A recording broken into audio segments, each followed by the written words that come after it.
After experiencing frequent seizures throughout her childhood, Natalie Booth's epilepsy seemed to disappear. But at 24 years old, the seizures returned worse than ever, multiple times a day. You know, a big seizure is equivalent to running 4 kilometres flat out and, you know, your muscles and everything, you're exhausted. And I was working with the doctors, they kept trying different medications. They tried everything, but it just kept getting worse. It got to the point where my husband would leave for work. He'd leave at about 6 o'clock in the morning and he'd come home and I'd still be in the same spot. He would know if I had gotten up because the TV may have been on, or he could see if I had made something to eat, but I'd be back in bed still asleep because I would have had seizures during the day, and after I'd had a seizure, I'd fall asleep for about 6-7 hours afterwards. I lost my job. I lost my driver's license. I was stuck at home all day. And yeah, it was horrible. With every treatment option exhausted, Natalie's independence seemed lost forever. Until she was referred on to the head of neurology at St Vincent's Hospital, Melbourne, Professor Mark Cook.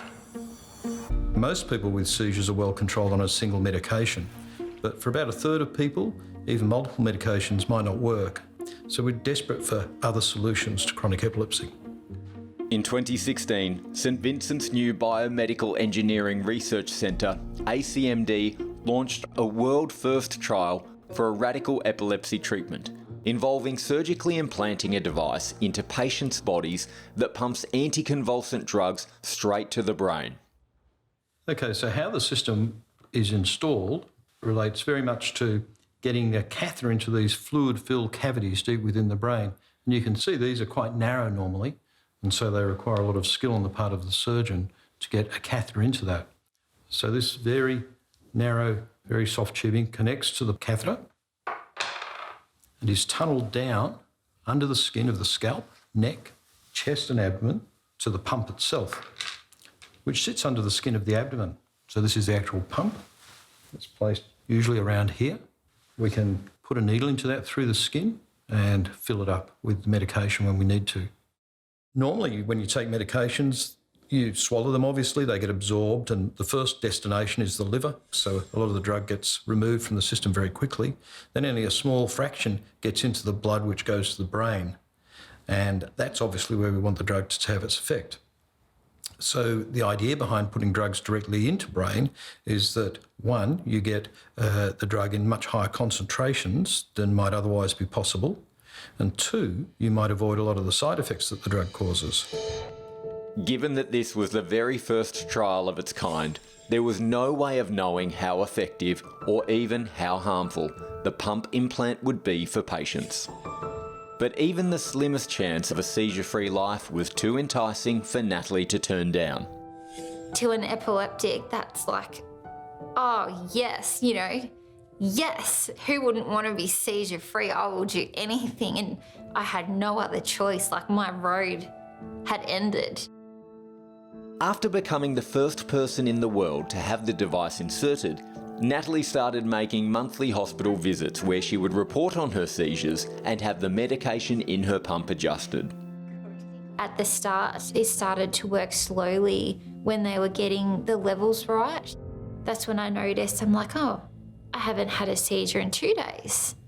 I'm like, oh, okay, now I haven't had a seizure in a week. Over months of testing, St Vincent's neurology team managed to hone in on exactly the right levels to treat Natalie's epilepsy. Excellent. And work? 4 years since the trial began, her life couldn't look more different. I haven't had a seizure in 2 years and 3 months. Big difference. I think that's a pretty good long-term change. It did take a few operations and a few, changing of the pumps and getting like the little things down pat, but I was able to get my license back. I was able to do a little study course online. It's just absolutely amazing. I just, to think that I was given this chance and I was at the end of my road and I didn't have another choice.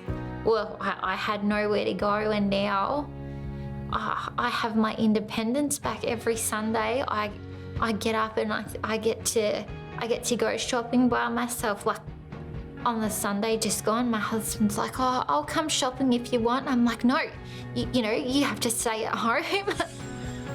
All the results of the first trial have far exceeded expectations, with every participant experiencing seizure reduction rates of at least 70%. With the second trial now underway, Professor Cook believes this treatment could change many more lives in the years to come. I don't think we could have expected anything like what we got in terms of results.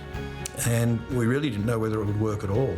It really, really dramatically changed people's lives. And there's really no feeling like that as a neurologist, because a lot of the things we treat aren't so completely treatable. And having a therapy like this, it was amazing.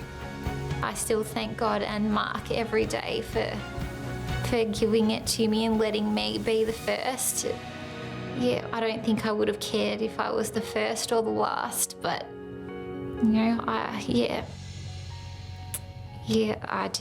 I'm a very lucky person.